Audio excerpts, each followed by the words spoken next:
It is an honor for me to speak to you, and it's nice to see people from different countries. I see people from Africa also. It's nice to see you. I have a lot of friends, particularly in Ghana. I think I see some people are from Ghana and also from Kenya. Today I will speak about the development of world ecumenical relations in new circumstances of the Russian invasion. I think that Pavlo Smetsnyuk made an introduction for you about the ecumenical relations in Ukraine and the consequences of the war for different churches in Ukraine. So I will not stop on the issue of the ecumenical relations in Ukraine on the local level. I will try to speak about the universal level, because as you know, Ukraine is a territory or a region in Europe where Eastern Christianity meets with Western Christianity. And I think that Pavlo explained you the religious landscape of Ukraine, that we have few Orthodox churches, like 2 Orthodox churches now. Before there were 3 of them.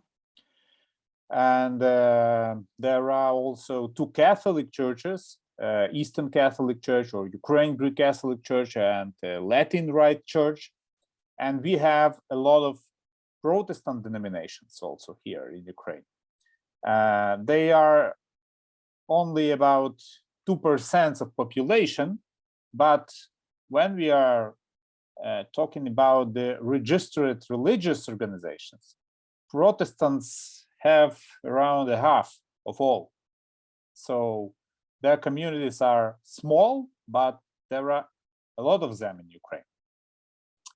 So, but as I told before, I won't stop on this topic on the ecumenical relations within Ukraine.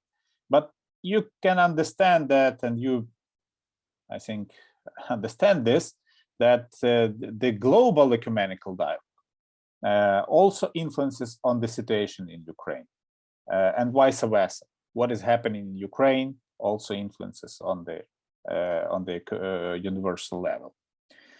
And I think that, you know, the last thing that was on Russians' minds when they were planning an open invasion of Ukraine was the future of ecumenical dialogue between Orthodox Church, Catholic Church, and various Protestant churches and communities.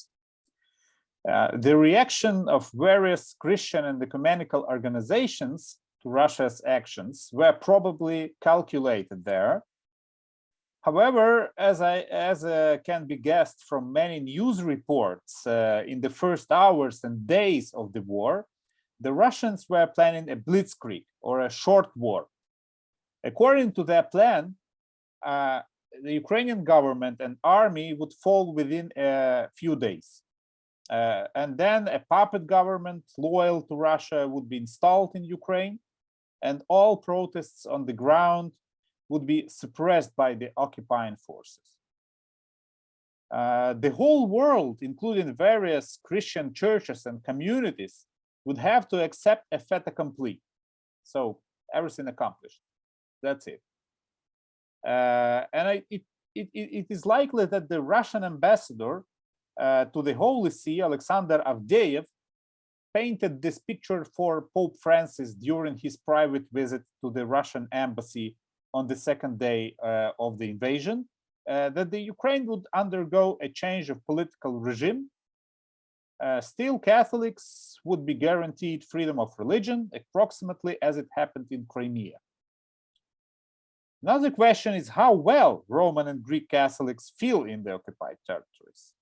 I will only note that, in general, in the territory of the occupied Crimea and Donbass after 2014, most religious organizations that did not belong to the Russian Orthodox Church were forbidden. They don't exist now. So speaking about the, maybe Pavlo mentioned that, but for a Roman Catholic Church, so the parishes of the Roman Catholic Church in the occupied territories of Donbass, they now are served by Greek Catholic priests, because most of the Roman Catholic priests in Ukraine, they don't have Ukrainian citizenship. Most of all, they are Poles. So, and only a few parishes of Ukrainian Greek Catholic Church are now active and alive in the territories of Donbass. As for Crimea, it was an issue of communication and dialogue between the Russian authorities and the Vatican, and they registered a new structure in Crimea, and is directly subordinated to the Vatican. And the Greek Catholic parishes were registered not as a parishes of Ukrainian Greek Catholic Church, but as a Catholic parishes of Byzantine Rite. So they erased any mention in the names about Ukraine or Ukrainian. So, but it is difficult to say what the ecumenical dialogue will be like after the war's end. Still, it bears understanding that Ukraine and Russia that existed before February 24th no longer exist. Namely, but the situation in this region, as I told before, which is the meeting place of various Christian traditions, largely determined the weather in the relation between churches before. Going back to the history, I would like to say that sometimes these meetings of different Christian traditions here in Ukraine were very fruitful. And Kievan Christianity of 17th century, for example, was an example of a very productive synthesis of Western and Eastern traditions. Much less is said about this. When people are talking about Ukraine and ecumenical relations, more attention is often paid to the conflicts between representatives of different churches. Without doubt, Russia's war against Ukraine will affect the agenda of the ecumenical dialogue.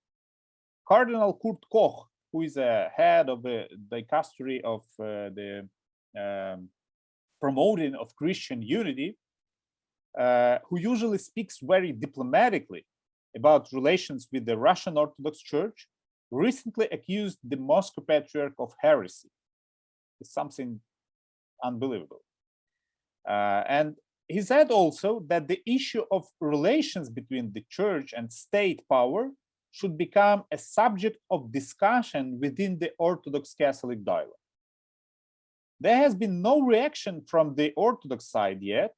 Still, it can be assumed that the position of the Patriarch of Moscow, who essentially blessed the Russian aggression and gave this war a sacred character, is quite disturbing for many Orthodox theologians today.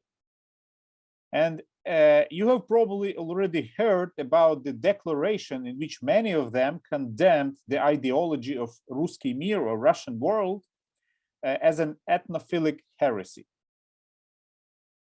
We see the work of the Joint International Commission for Theological Dialogue between the Catholic Church and the Eastern Orthodox Church continues. And its coordinating committee had another meeting in Crete this year, just a month ago.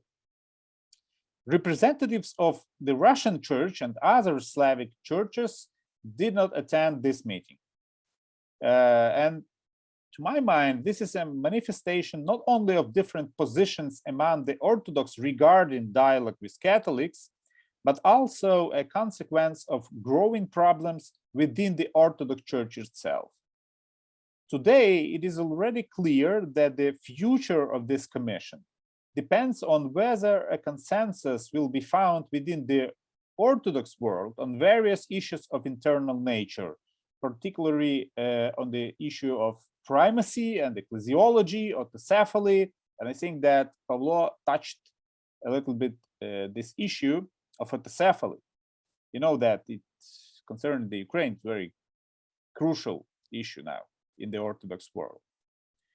As we saw in 2016, the Pan-Orthodox Council could not become fully Pan-Orthodox as part of the churches ignored it, and particularly Russian one. After this council, several significant events occurred. The Orthodox Church of Ukraine received autocephaly, and recently another church, the Church of North Macedonia or Archdiocese of Ohrid, joined the family of autocephalous Orthodox churches. And these events cannot but be reflected in the ecumenical dialogue in the future. On the other hand, we saw that after the start of the Russian invasion on February 24th, representatives of the Russian Orthodox Church took part in a meeting of the Inter-Orthodox Pre-Assembly consultation of the World Council of Churches in Cyprus. So, as you know, before the General Assembly of the World Council of Churches, Orthodox churches, they usually have their own meeting and they are preparing their own proposals for the General Assembly and are discussing different inter-Orthodox issues. Even though on this meeting on Cyprus, even though there were representatives of the Patriarchate of Constantinople and other local Orthodox churches with which the Russian Orthodox Church broke communion and refused to participate in any meeting where representatives of these churches were present, the delegation of the Moscow Patriarchate came to this meeting. And according to Archimandrit Cyril Hovorun, they actively participated in it.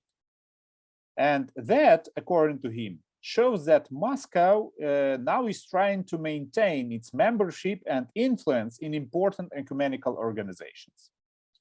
At the assembly of the World Council of Churches, which will be held at the end of this summer in German city of Karlsruhe, representatives of the Orthodox Church of Ukraine were also invited. And likely this church will eventually become one of the members of this World Council of Churches. The reaction of the Moscow Patriarchate to this is not yet clear, whether they will show flexibility to maintain their presence in this World Ecumenical Council or leave its work due to the presence of the Orthodox Church of Ukraine delegation there. So, because they don't recognize them as a canonical autocephalous church, and they refuse to participate in any event where the representatives of this church are present. Discussions are going regarding the inclusion of the Orthodox Church of Ukraine in the work of the Joint International Commission for Theological Dialogue between the Catholic Church and Eastern Orthodox Church. For decades, the Moscow Patriarchate denied any possibility of presence of Ukrainian Orthodox who do not belong to the Russian Church in Orthodox Catholic dialogue. In order not to annoy Moscow, the Vatican refrained from contacts with those Ukrainian Orthodox who did not belong to the Moscow Patriarchate. And even after the Patriarchate of Constantinople recognized the autocephaly of the Orthodox Church of Ukraine, in the Vatican, they were in no hurry to establish a direct contact with it. However, what will happen if, on the initiative of the Patriarchate of Constantinople, representatives of this newly established autocephalous Orthodox Church of Ukraine are included in the Orthodox delegation to the Joint International Commission? This is a very interesting question, now. And according to the representative of the Ukrainian Greek Catholic Church in this commission, Father Ivan Datsko, who is the president of the Institute of Ecumenical Studies, the Catholic side will have no objections, as this is an internal matter of the Orthodox. However, will the representatives of those churches that, following Moscow, refuse to recognize Orthodox Church of Ukraine as one of the autocephalous churches participate in the work of this commission, if the Patriarchate of Constantinople would decide that representatives of the OCU should be included in this delegation? This is also next very interesting question, and we don't have answered yet. On the other hand, the participation of the Orthodox Church of Ukraine, of their representatives in the Assembly of World Council of Churches, and in the future possibly also in the work of the Orthodox Catholic Dialogue, indicates the gradual acquisition by the Orthodox Church of Ukraine of subjectivity in the world ecumenical movement, and will influence its character in the future. It would be an exaggeration to say that the reasons for all these changes lie in the war. They are the result of more profound processes that last several decades. Like any severe crisis, war brings what was under the surface to the outside and accelerates processes that could continue for decades under peaceful conditions. This happened with the granting of autocephaly to the Orthodox Church of Ukraine by the Patriarchate of Constantinople, which also took place in the context of Russian aggression, although not as large scale as it started on the February of 24th.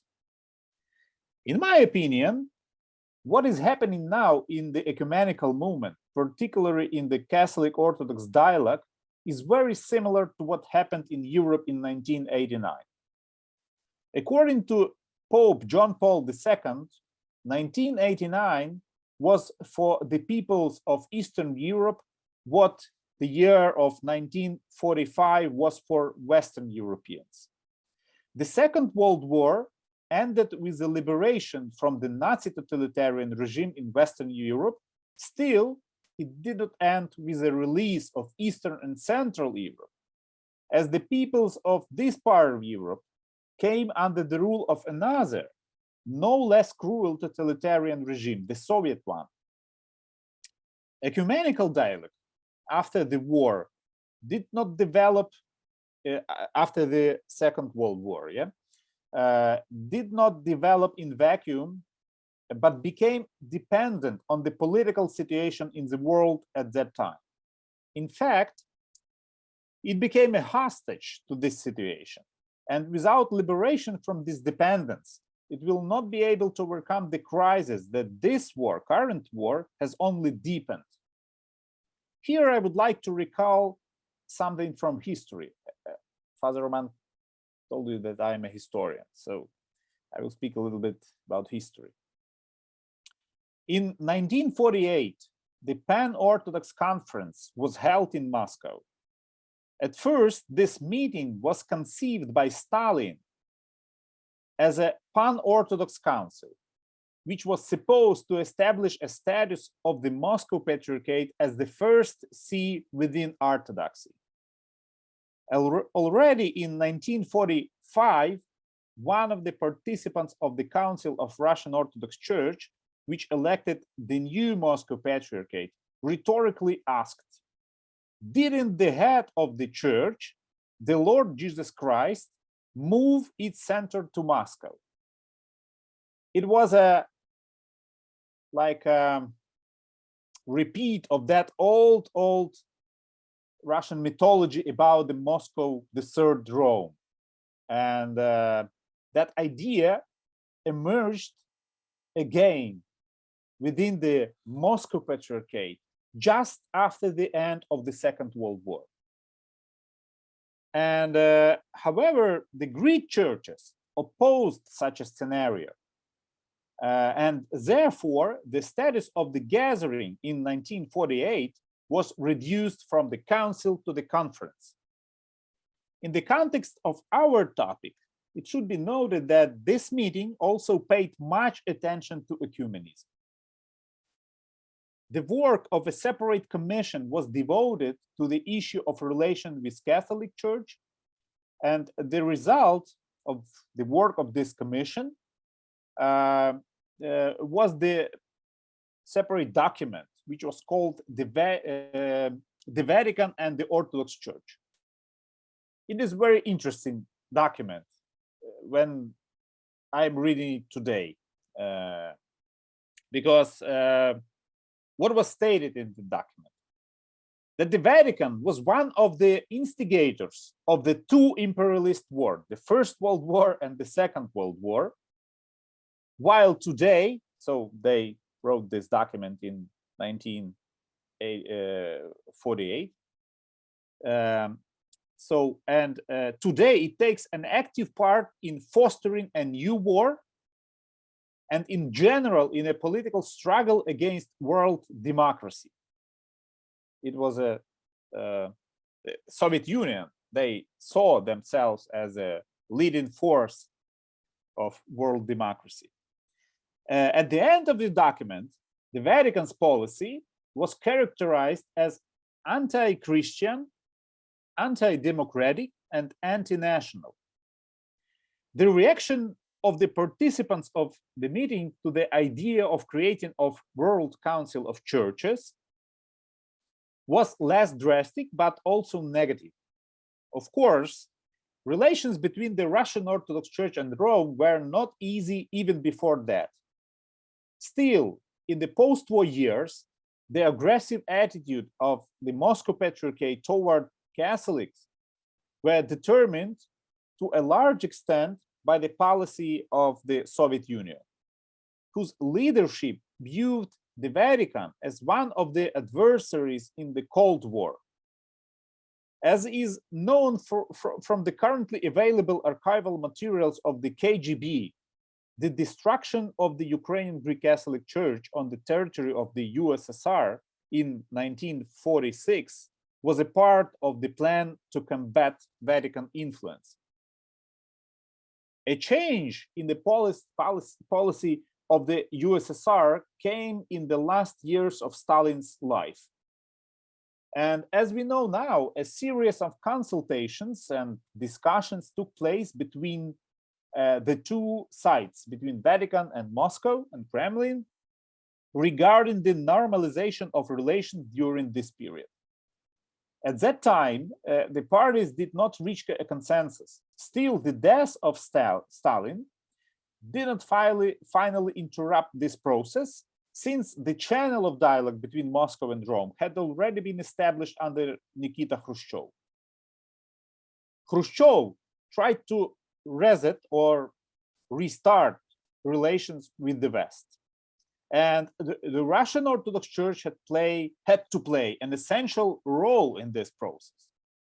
In 1959, a representative of the Russian Orthodox Church took part in the work of the World Council of Churches for the first time, and this conference was on the island of Rhodes. And in 1962, the Moscow Patriarchate sent its representatives as observers to the Second Vatican Council. Thanks to the establishment of the ecumenical contacts, which took place under the supervision of the Soviet intelligence services, representatives of the Russian Orthodox Church could achieve several goals at once. Their presence at ecumenical gatherings guaranteed that criticism of the policy of the Soviet Union would not be heard there. Also, they could participate in shaping the agenda of these forums. You know that the Second Vatican Council didn't criticize Soviet Union, and it was because representatives of the Moscow Patriarchate would not take part in this council as observers if the council the Council Fathers would criticize Soviet Union. Thanks to the their presence at ecumenical gatherings guaranteed. So I already said this.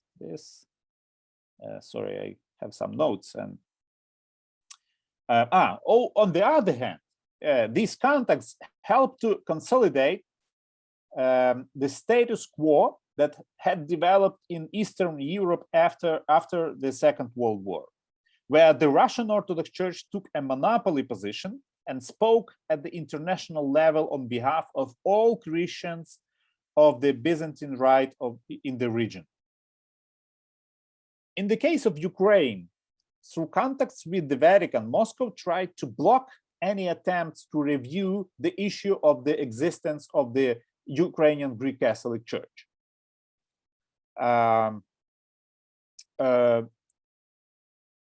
Maybe you know that in the USSR, the Ukrainian Greek Catholic Church was officially forbidden.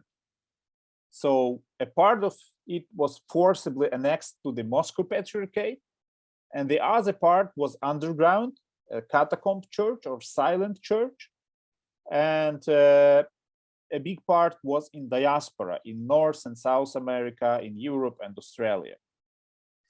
As for the Orthodox, the Russian Orthodox Church blocked any attempts by those Ukrainian Orthodox who were in the diaspora also and did not belong to the Moscow Patriarchate to come out of isolation and establish contacts with other Orthodox churches and other Christian centers, including Rome.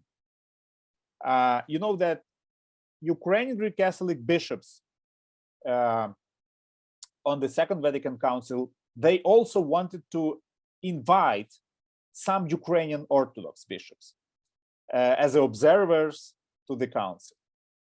And a metropolitan of the Ukrainian Orthodox Church in the USA, Mstislav Skripnik, it was uncanonical Orthodox Church without communion with other Orthodox churches, but they have some contacts with Constantinople at that time. I will speak about this later. So they wanted to invite Ukrainian Orthodox to the Second Vatican Council as observers, also as Moscow Patriarchate sent their representatives. But this idea was blocked on the level of the, at that time it was only a Pontifical Commission for the Christian unity. So this idea was blocked. And because Moscow Patriarchate, they like blackmailed Vatican that they don't want to see Ukrainian Orthodox on that council, we or them. So here I would like to cite also two vivid historical examples that illustrate this initiative well of the Moscow Patriarchate. In 1972, Patriarch Pimen of Moscow addressed a letter to Patriarch Athenagoras of Constantinople, in which he sharply criticized relationship between the Church of Constantinople and this uncanonical Ukrainian Orthodox Church in the USA. The reason for this appeal was the meeting of Metropolitan Mstislav Skripnik, already mentioned, of this Ukrainian Orthodox jurisdiction in the USA in 1971 with Patriarch Athenagoras, as well as contacts between Ukrainians and Metropolitan, or excuse me, not Metropolitan, Archbishop Jacob, who was the Archbishop of the Patriarchate of Constantinople in the United States. The Patriarch of Moscow warned the Patriarch of Constantinople against further contacts with Orthodox Ukrainians in the diaspora who were trying to get out their canonical isolation, and urged him to facilitate the entry of the Ukrainian Orthodox Church in the USA into the jurisdiction of Moscow Patriarchate. Maybe you know that only in 1990s did the Ukrainian Orthodox Church in the USA and Canada renew their communion with the world Orthodoxy and it happened through the entry into the jurisdiction of Constantinople, and this again caused a harsh criticism from the Russian Orthodox Church. Another episode is about Ukrainian Greek Catholic Church. So, as I said before, in 1946, its structures were liquidated or erased on the territory of the USSR. This year, a pseudo-council was held. And we know today that 70% of participants of this council, and we know this from the archives of the KGB in Ukraine, so they were agents or informants, including all Orthodox bishops who attended this pseudo-council. As a result of this action directed by the Soviet Special Services, the parishes of the Ukrainian Greek Catholic Church were forcibly transferred to the jurisdiction of the Russian Church, and the entire episcopate, hundreds of priests, and tens of thousands of faithful were repressed in the Soviet prisons and in Gulag camps. However, those dioceses of this church, of Ukrainian Greek Catholic Church, that existed in the diaspora continued their existence and even experienced a period of intensive development in 1950s and 70s, thanks to the influx of a new wave of migrants after the Second World War. In 1933, the head of the Ukrainian Greek Catholic Church was released from Gulag, who, unlike most of bishops, did not die as a martyr, but survived. Maybe you heard about him. It's Cardinal Joseph Slipy, or Patriarch. We call him Patriarch Joseph Slipy. He arrived in Rome for the second session of the Second Vatican Council, thanks to the efforts of Pope John XXIII and American President J.F. Kennedy. During this period, when he arrived to Rome, so it was a very stormy period in the life of the Ukrainian Greek Catholic Church. There were a lot of criticism within the Ukrainian Greek Catholic community of the Vatican's approach in the dialogue with the Moscow Patriarchate, because it was a period of intensification of this contacts between Rome and Moscow, and a period of so-called Vatican Ostpolitik. In the context of our topic, the decision of extraordinary synod of the Ukrainian Greek Catholic Church in the diaspora in 1980, which took place with the blessing of Pope John Paul II, is essential because the synod made a declaration entitled Solemn Condemnation of the so-called Lviv Council of 1946. This address was never published in press. Still, the very mention of it in the press release following the synod's work provoked a sharp reaction from the Moscow Patriarchate. It became the reason for an exchange of private letters between the head of the Russian Orthodox Church, Patriarch Pimen at the time, and Pope, excuse me, and Pope John Paul II. The Moscow Patriarch's letter is essential as it shows how he saw the relationship between the Russian Orthodox Church and the Catholic Church, and what was the place of Ukrainian question in it. The center of his criticism was the condemnation of the pseudo-council by the Ukrainian Catholic bishops, of course, and he wrote that the declaration, I quote, the declaration of the synod in the complete sense of the word can erase all those outstanding achievements regarding the fraternal rapprochement of our two churches, which were the result of our intense bilateral efforts during the Second Vatican Council and after it. The declaration, creates so much dangerous tension in the relations between the Roman Catholic and the Russian Orthodox churches, which can only be called tragic based on the destructive consequences it can bring to the ties of our two sister churches. The content and spirit of the declaration are alien to the ecumenical brotherhood that reigns among us. Moreover, it attempts to review the modern structure of the Russian Orthodox Church. It's a very important thing that he says that this declaration wants to review and disrupt the modern structure of the Russian Orthodox Church. I'm writing to your holiness with the hope of an opportunity to get out of the created dangerous situation for our bilateral relations. End of the quote. In a reply letter to the head of the Russian Orthodox Church, the Pope also said that the Holy See firmly adheres to the position it has always maintained regarding the rights of Ukrainian Catholics, without clarification of what that meant. Nevertheless, expressed regret about the declaration of the Ukrainian bishops, which according to him was not official since Rome didn't approve the decisions of the Synod. Pope John Paul's letter was private, but the Moscow Patriarchate made it public, which caused a wave of anger in the Ukrainian diaspora and fueled anti-Roman feelings among Ukrainian Catholics. The extent to which the ecumenical dialogue between the Russian Orthodox Church depended on the situation with the Ukrainian Greek Catholics is evidenced by the events after the 1989.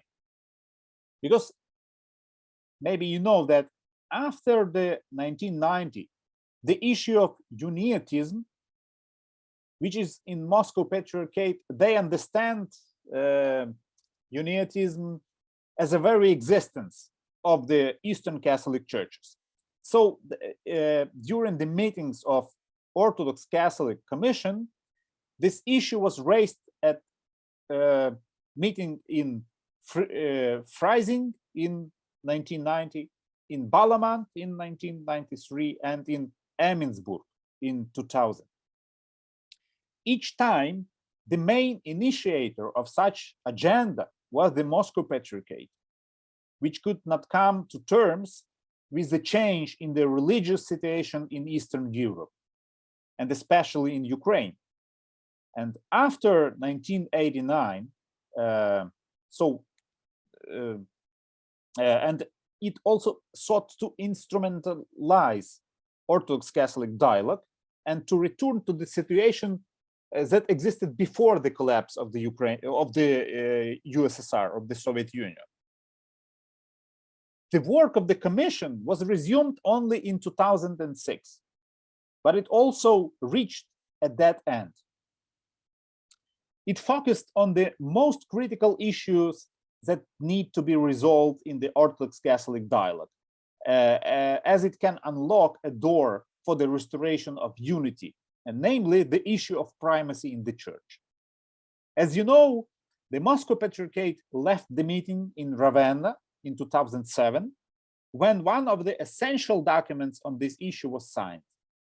The formal reason was the presence at the meeting of representatives of the Estonian Orthodox Church, one more church from the former Soviet Republic, which the Moscow Patriarchate does not recognize.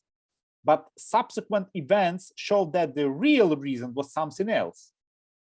In December 2013, on the eve of the meeting of the Commission in Amman, in Jordan, the meeting was in 2014, but in December 2013, Russian Orthodox Church issued its own document called Positions of the Moscow Patriarchate on the Issue of Primacy in the Universal Church. The reason for the appearance of this document, which essentially denies any possibility of primacy at the universal level, was that the meeting of the Commission in Amman was devoted to the issue of primacy and synodality. Shortly after its publication, Metropolitan Ilarion Alfeev, who is sometimes called a foreign minister of Russian Orthodox Church, speaking at the Moscow Theological Academy, stated that in the future, this document would determine the position of the Russian Orthodox Church and its participation in various events, and of course, in the dialogue with Catholics. And it is worth adding that during this period, the representatives of the Moscow Patriarchate stressed that their primary goal in the dialogue with Catholics is a cooperation in the social sphere and a defense of the so-called traditional values, but not the unity of the churches. After the already mentioned meeting in Amman, the Commission met in Kiev. It was 2016 when Russian aggression against Ukraine continued for a second year. During the meeting, Metropolitan Ilarion Alfeev, then head of this Department of External Relations of Russian Orthodox Church, stated that the Moscow Patriarchate believes that the next meeting of the Commission should be again devoted to the issue of uniatism, demonstrating in this way what was their primarily goal in ecumenical relations. However, as we know, the coordinating committee continues to work on the issue of primacy, so it is not surprising that the Moscow Patriarchate ignored this year's meeting in Crete. The currently military aggression of Russia against Ukraine has changed everything, and regardless of its result, the ecumenical dialogue will undergo profound changes. I have already briefly mentioned that the Orthodox Church of Ukraine is now acquiring its own subjectivity in world Christianity, which means that it will be increasingly difficult for Moscow to maintain a monopoly on the vote, on the voice of all Orthodox in the post-Soviet region. However, in my opinion, it will directly affect the development of Orthodox-Catholic relations. And here I want to return to the words of Cardinal Kurt Koch, who noted that this dialogue should also focus on the topic of church-state relations in the future. The position of Moscow Patriarch in the context of Russian aggression shocked many Christians worldwide. However, its roots, I mean the position of Moscow Patriarch, lie not only in his personal likes or dislikes of the current leadership, or that person or that church or other church. After 1989, there was no rethinking of the church-state relations of Soviet period in Russian church. Although there were such attempts, they were severely suppressed. I mean the Father Gleb Yakunin, who tried to dig deeper into KGB archives in Russian Federation, but this process was blocked. After some liberalization of church life in 1990s, the Russian church returned to its entire dependence on Russia's secular power, and starting from 2009, when Kirill Gundyaev became a Patriarch of Moscow, it also became one of the creators of the ideology of Ruski Mir, or Russian world, which served as a mobilizing factor in the preparation of the current war. This inability and reluctance of Moscow Patriarchate to rethink its Soviet period and imperial and also imperial period, which was before the Soviet one, significantly influenced the course of the ecumenical dialogue between Catholic and Orthodox. In essence, as I have already said, it turned out to be a hostage of the political situation that existed in the post-war Europe, in which the Russian leadership is now trying to bring back to reality. And they want, maybe to reoccupy or a new occupation of a part of Eastern Europe, or signing of a new pact, New Yalta, which would once again divide the world into zones of influence. And as in 60s and 70s, they used the Moscow Patriarchate as a tool, as a soft power in this ecumenical relation. So they are doing the same thing today. And I think that until the Moscow Patriarchate will rethink this Soviet period, this Soviet past, the ecumenical dialogue will still be a hostage to that Cold War period. And that period showed us that Moscow Patriarchate is not interested in ecumenical dialogue as such, but they try to instrumentalize and to achieve goals that have little to do with the idea of the unity of churches. And I think I will stop here because I'm talking about an hour. Okay. Thank you. And if you have any questions, I'm glad to answer. There is one question in the chat, Tolik. Okay.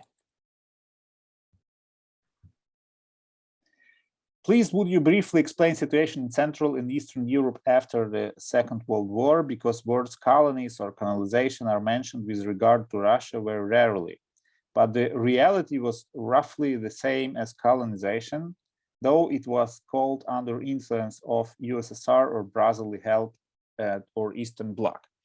I think that we can speak of two different realities in Eastern Europe. They were not quite different, but they weren't similar. So there was a Soviet Union, which was a unified state, and there were like 15 republics, but they were, on the paper, they were sovereign republics, and Ukraine was among them. But in reality, they were like direct colonies, as you said here, of Kremlin. And there were also countries of Warsaw Bloc, like Poland, Hungary, Romania, Czechoslovakia. Yes, and Austria was neutral state. So the regime in this Warsaw Bloc was not so fierce, not so totalitarian, let's say, as it was in Soviet Union. But the governments in these countries of Warsaw Pact were they directly under surveillance of Russian or Soviet intelligence services. And if one country, like Hungary in 1956, decided to break with Soviet Union, Soviet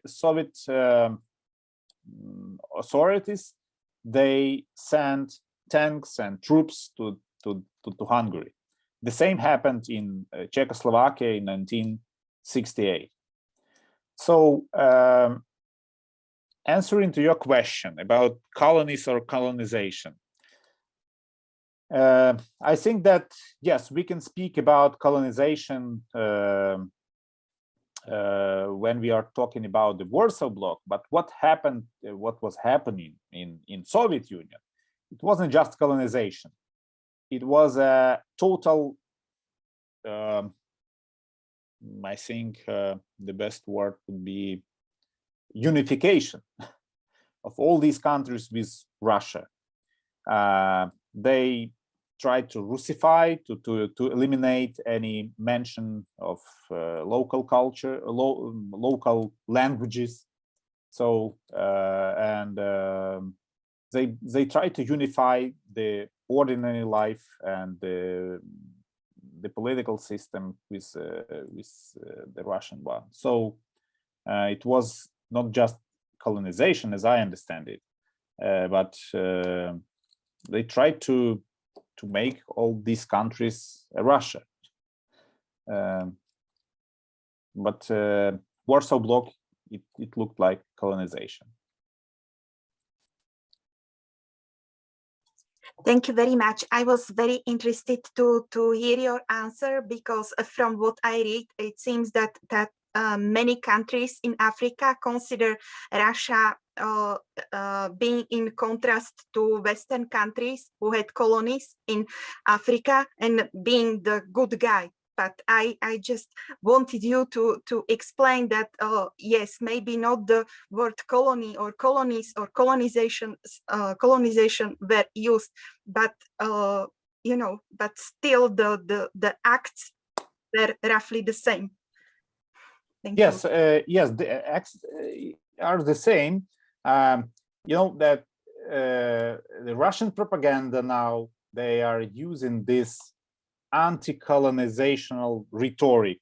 Yes, when they started this war against Ukraine, they also stated that Ukraine is under American colonization, so that United States, they are trying to colonize Ukraine, so we are going to liberate it. So they are playing also on this you know,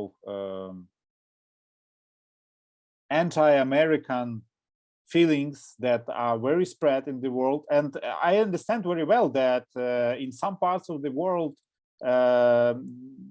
such feelings are quite, they have ground. I think that in somewhere in South America, they are right when they are speaking about this colonization. But here in Eastern Europe, this is not the case. I know a lot of people, I have a lot of friends in Africa, and I know that a lot of them, they see Russia as a counterbalance to the United States influence in the world. And they not always can understand why Ukrainians are so fiercely opposed to Russian influence. We have the discussion even among different Eastern Christian, Eastern Catholics within the Catholic community, yeah, because in the Middle East, yes, because in the Middle East, Eastern Catholics are always, not always, but very often, they are under protection of Russia within the Islam. So they see Russia as a good power in their case, and they also not always can understand why we are fighting against now. Yeah. So sometimes it's very difficult to explain to them that Russia is playing different games in different parts of the world. So in Africa, they pretend that they are liberating people from the American colonization and etc., etc. And I know that a few months ago they established a Russian exarchate in Africa, and now they are trying to pick up parishes from the Alexandrian Patriarchate, which covers the whole Africa, and they are using bribery also, as far as I know. And so they are playing different games in different parts of the world. But what is happening here in Ukraine, this is how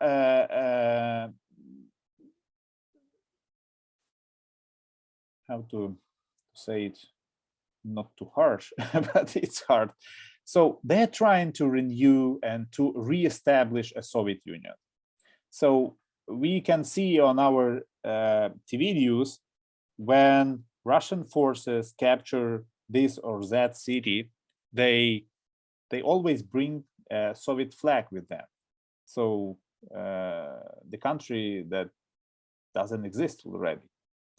but they play on this nostalgia within the Russian population, because Soviet Union was a big country, an influential country, and they have this nostalgia, and they can mobilize their population with such slogans of returning of Soviet past, of Soviet Union. Okay, one more question. Thanks for your presentation. A little clarification, something which the previous speaker also mentioned. Are the Greek Catholic bishops of Polish origin, but now Ukrainians, or they are Polish nationals?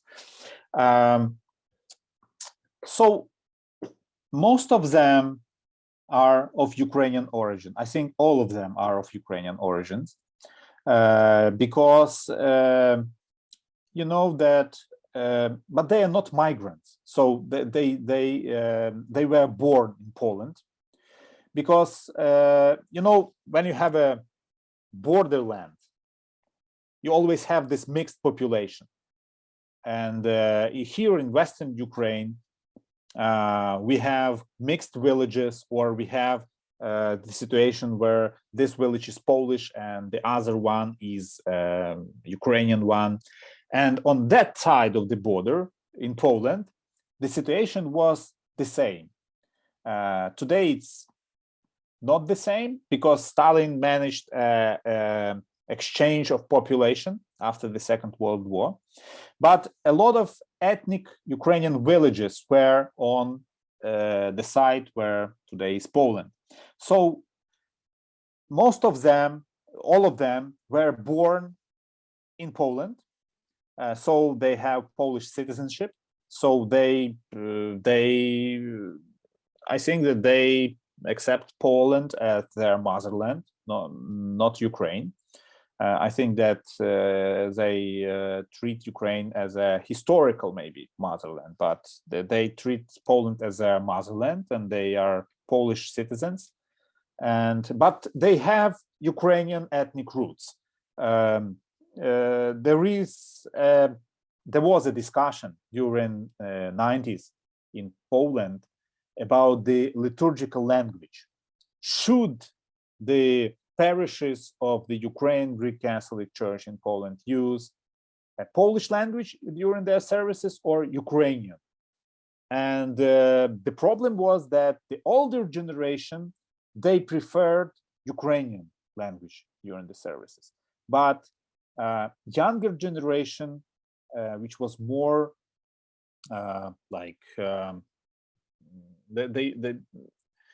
for them, Ukrainian language wasn't so significant, yes, as for their parents, and there was a discussion. But it's interesting that we don't have bishops of Ukrainian, Poles of Ukrainian origin only in Poland.